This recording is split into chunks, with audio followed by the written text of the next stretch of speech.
So DL Hughley had a response for Ebony K. Williams and her whole back and forth that she had about the bus driver, bus owner situation with Iyanla Vanzant, DJ Envy, Dr. Umar Johnson. A lot of people had a few words to say there about this. It was interesting to me when she said that she would not date a bus driver, but she would date someone who owned a bus. And I'm curious, how do you think somebody gets to own a bus? They probably have driven the bus for a long time. They probably learned about it from the inside out. As a matter of fact, if you want to own a franchise, a fast food franchise, one of the requirements is you work there.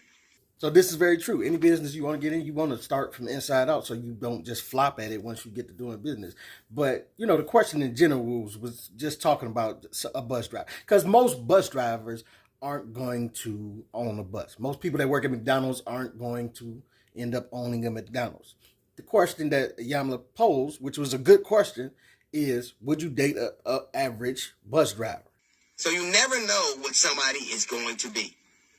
But if you say that I won't take you when you're at this station, but I will when you're here, I won't take you when you're a bus driver, but I will when you own the company, what you're saying is once you've made it, then you're worthy of my attention and time.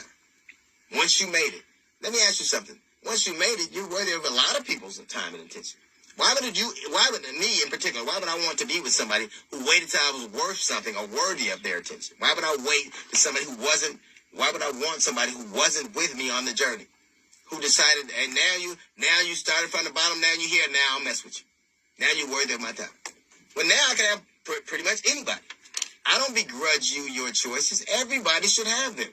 But you've got to remember, if you don't want to be with somebody who is a bus driver, don't be surprised when they don't want to be with you when they're a Bentley driver. That's a little note from the GED section. We've got the Jazz Report coming in 15 minutes. It's the DL Hughley Show. And DL Hughley is absolutely right here. I've been trying to talk to chicks, and they look at you crazy, and then they see what car you about to jump in, courtesy of my cousin. Let me get fly for the day. And then now they running. And now you like, beat it.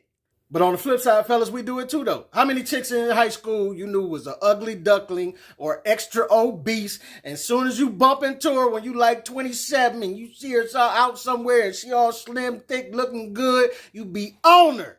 And she tell you to beat it. You know what I'm saying? And it just is what it is. To be honest, Ebony K. Williams' problem with the way that she responded to the question was the snooty, like, feminist way, stank way that she gave off, the bourgeoisie that Dr. Umar was talking about. Would you date a bus driver? Would you date if he owns the bus? If he owns it. If he owns the bus, that's a problem. That's a problem. That's a problem. Okay. And then she tried to cover it up with all of this black power stuff when it was like, yo, you was engaged to a white dude. Miss me with the supremacy and trying to make this into a black issue and all of that. That's not it. What it is you got a feminist, independent woman issue about you that a lot of dudes don't like. If I met you in real life at the broke stage that I am right now and you just was in love with me, I'm good, baby. Because I can't stand the way you talk. It's just, most men can't. But let's keep it a buck. I know the way that my bank account is set up, I'm not ready to deal with someone on the celebrity status or the money status of someone like a Ebony K. Williams. I mean, as soon as you see some fine chicks, you be like, nah, gotta get my shit together before I mess with her. But that doesn't mean that she doesn't need to adjust her tone when she's trying to attract a man, especially the men that are of the cloth that you are of. If you millionaire type of dude, where it's a bunch of chicks chasing you, why would I listen to someone like Ebony K. Williams talk the way she's talking to me? You know what I'm saying? And that's what a lot of dudes don't get. That's what Iyanla is trying to get you to understand, to where you need to maybe tone some of that down and maybe consider someone like a bus driver to you. But the same thing that I want to say here is I understand Ebony K. Williams' point of view on this because of more so of the celebrity status. As a celebrity, I think it would be hard for a bus driver who makes maybe $30,000 to $50,000 a year to understand her lifestyle and how she's moving. You know what I'm saying? I think it would be a disconnect there. Then you have the monetary part of it where she's here and you're here. Because a man is supposed to take care of his family. He's supposed to protect and provide, and that's just built into our DNA. women may feel like they got those same traits if a man hasn't been around. You know what I'm saying? She'll get up and fight a burglar and shoot the burglar if that's what's happening, but let a man be in the house. Which she's going to revert back to her feminine and be like, yeah, go do that, cuz. I always see women that got plenty of money that be like, buy me something. So given that a lot of women have been providing and being independent and taking care of themselves and the kids for whatever reason that it may be, and we appreciate them for being wonderful single mothers and doing so, but they feel like a man in that role, and then that can be hard to turn off in some instances when a man comes around. This is why some of these relationships can be hard, not impossible, if a woman makes astronomically more money than you, because the minute that y'all have a disagreement and it's a stalemate about a decision that's going to be made, she's going to treat you like her son. And we see it a lot in this day and age. I'm independent. I don't need no man and that's that. And that's what she has to shed and get rid of. But she won't. But it is, believe it or not, women in this world that have a traditional mindset. And they are brought up to put their man first. And they have no problem expressing that. Like I've seen women who make more but still operate traditionally, and then they were able to discern, right, and found the right man. Yeah, he was lower level, but she picked him up. They built together, and then now he takes care of her. She don't work no more. Just like Ayamla was saying, she found the right dude because she wasn't bourgeoisie about it. And now he takes care of her. Just like men who still operate in our traditional ways are automatic in knowing, hey, baby, can I buy you a drink? Hey, baby, can I take care of you? Hey, can I build a family? Can I get some kids with you and take care of y'all? It's built in us to want to take care, but the thing is, in this day and age, most times, it's just best to find someone on your level. That's what most households are today anyway. There are households who operate in dual incomes. They both help do stuff around the house and take care of the family. They both contribute. But the thing is that I'm so irritated about this is that Ebony K. Williams keeps spewing all this feminist venom to all the $30,000 women out here. And the first thing you ask when you talk to a woman that's making $30,000 is, what is your man? We see it all over the internet. What does your man have to make, or a man has to make to approach you? He better be making 100,000 or 500,000 or better be a millionaire. Then you ask her, would you be traditional and cook and clean for this traditional man that is about to take care of you? And they be like, what I look like cooking and cleaning for somebody? I wish I would. I ain't got to bring nothing to the table. I am the table. And that feminist bull is seeping into all the regular women, and it's not working. And quiet as kept, it's not working for Ebony K. Williams. Because, like I say, the men on that cloth don't want to hear all that feminist bull y'all be talking about. And that's what we're getting irritated about. It's more so the attitude that comes along with that. And even if they don't want to relinquish that attitude, which most of them won't, it is what it is. They're allowed to have it and have their preference. It is what it is. But I don't want to. I want the same grace when the fellas be like, "Hey, we don't want to date a woman that's 300 pounds. Like, you got to tighten that up some, because it shouldn't be no chat. That's their preference.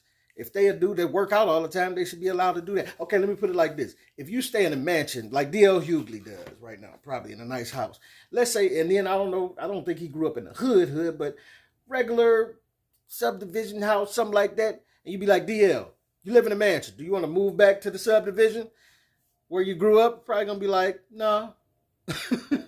and if I did go back there, which I do, it's gonna be, to drop some money and try to build something up or whatever. But I don't want to move there though. You know what I'm saying? Not really. I'll stay here in my mansion. So I'm just saying, I think most people should shoot to find people on their level. You are 100,000 there. Women around that area. But see, this is the problem, because I be wanting to say find someone around that area. Most of the lower level folks like me can find someone around their area and not really bump heads about it. But once you start getting to the higher bracket, to the $100,000 and, the 6-7 figures, the women seem to get so full of themselves, and they carry that independent woman badge on their coat, that you can't tell him nothing. You can see it in the argument with DJ Envy, where he was eating her up. He was eating her up because he's like, all this stuff that she's spewing. She talking about college degrees and this, that, and other. Dr. Umar killed her with that one too, because you yelling about college degrees. That ain't nothing but debt. College is a business. It seems to only be necessary or useful for like doctors, lawyers, like professions like that, where it's required and where you use it after you graduate. And most people who go there and come out end up doing something other than what they went there for, with or without a degree. The numbers are astonishing. So why would you tell me that's a plus? And then she was talking about, oh, women are some of the most we beat men in owning houses right now. You mean in a bad housing market? You bragging on that? Like, what are you talking about? Women always want to get a degree and a couple dollars and get full of themselves and start quoting off all this stuff that don't matter to the men on their level. The men that are making 100,000 don't care nothing about your degree. And then DJ Envy killed her with the whole thing where he was like, yo, most of the people, believe it or not, because DJ Envy do real estate. He travel all around the world helping people do real estate. And he like, most of them are bus drivers, police officers, all the regular city job guys. That's what is holding stuff together.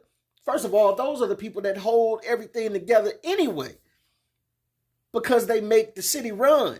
And this is what I be hating about all these independent women swearing you don't need a man to do this, that, and the other. Let them stop. Let the people stop coming to take your garbage. Let the men stop doing electricity and stop doing plumbing. Let the construction folks stop working on the roads, which are mostly 95% men. Society would collapse. So we don't want to hear all of that.